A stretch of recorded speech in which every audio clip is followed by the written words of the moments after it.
So we're asking AI to solve our problems all the time, right? But how does it actually do it? How does it find an answer? It's not magic, not at all. It's really more like a detective, methodically checking every clue, exploring every lead, until it cracks the case. Let's break down how that actually works. Think about something you probably do without even thinking, using your phone for directions.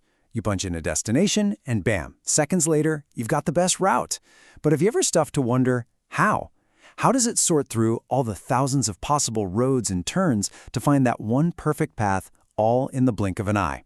That simple, everyday question gets us right to the heart of AI problem solving. The hero of this whole story is something we in the AI world call a problem-solving agent. Now, this isn't some general-purpose AI. It's a specialist, and it's designed for one mission and one mission only, to get to a goal. It doesn't guess, it doesn't get lucky. It's built to systematically find a sequence of actions, a plan, to get from point A to point B. Okay, so before our agent can solve anything, it first has to really understand the problem. And I don't just mean knowing the final destination. It needs to frame the entire challenge in a language that a computer can actually work with. This whole process breaks down into two key steps. First up is goal formulation. This is the what. It's simple. The agent just locks onto its target. For our road trip, that's, I need to be in Bucharest. Easy. But then comes the really critical part, problem formulation. This is the how. Here, the agent has to figure out what details actually matter. It's got to ignore the noise, like, say, the scenery or the number of potholes, and focus only on the states. Which city am I in, and the actions that connect them? Which roads can I take? So how does an agent get that specific? Well, it doesn't just wing it. It follows a very clear recipe, a formal definition that has 5 essential ingredients to turn a big, messy goal into a puzzle it can actually solve. These 5 things are basically the language the agent uses to see the world. It all starts with the initial state. That's our starting point. From there, it looks at all the possible actions it can take.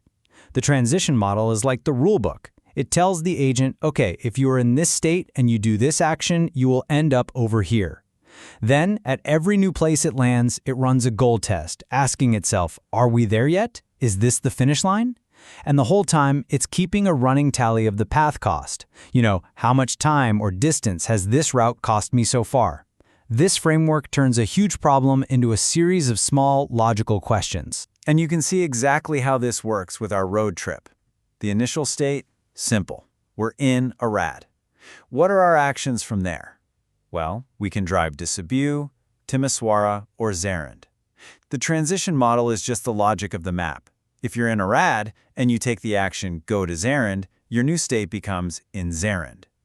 The goal test is constantly checking, am I in Bucharest?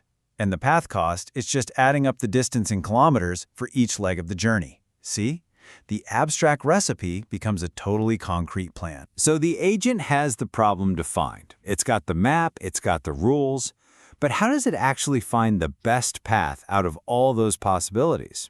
Well, now it has to start exploring. This whole process of exploring, of looking for that perfect sequence of actions that gets you to the goal, it has a name.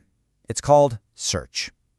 The agent is literally hunting for the solution. Now, this is what that search actually looks like to the AI. It builds what's called a search tree. The starting point, Arad, is the root of the tree.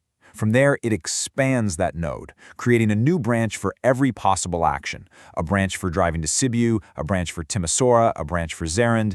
Then it just picks one of those new cities and does it again, branching out and out and out until one of those paths finally hits the goal. To really get a handle on how these search methods work, AI researchers use what they call toy problems. Now, they might sound silly, but they're incredibly useful. They're simple, clean problems that are perfect for testing out these core ideas without all the messiness of the real world getting in the way. And a classic example of this is the 8 puzzle. I bet you've seen one of these. That little 3x3 grid with 8 tiles in one empty spot. The whole point is just to slide the tiles around until they're all in the right order. So how would our agent see this puzzle? Well, it uses that exact same 5-part recipe. The initial state is just whatever jumbled mess the board starts in. The actions are the only legal moves you can make. Slide a tile into the blank space, up, down, left, or right. The goal test is basically a picture match. does the current board look like the final solved picture? And since we want the shortest solution, the path cost for every single move is just 1. See? Same framework, different problem. So just how hard is this little toy problem? You might be surprised. For the 8 puzzle, there are 181,440 different possible arrangements of those tiles. That's the size of the maze the agent has to search through just to find the one right path to the solution. Okay, so we've talked about road trips, we've talked about puzzles, but why does any of this really matter? This is where we zoom out and see how this fundamental idea, formulate a problem and search for a solution, scales up to solve some incredibly complex real-world challenges. And this is the real takeaway here, that simple formulate, search, execute pattern isn't just for games.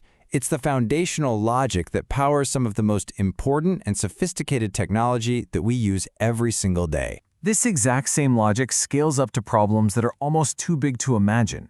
We know about route finding for cars and planes, but think about designing a computer chip. That's a search problem that involves placing millions of tiny components perfectly. Or robot navigation, getting a machine to move through a chaotic warehouse.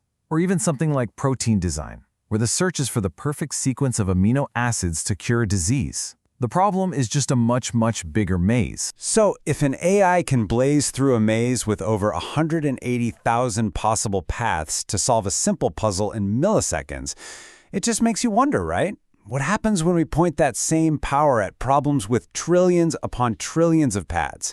What complex mazes in medicine, in climate science, in discovering new materials? What will AI solve for us next?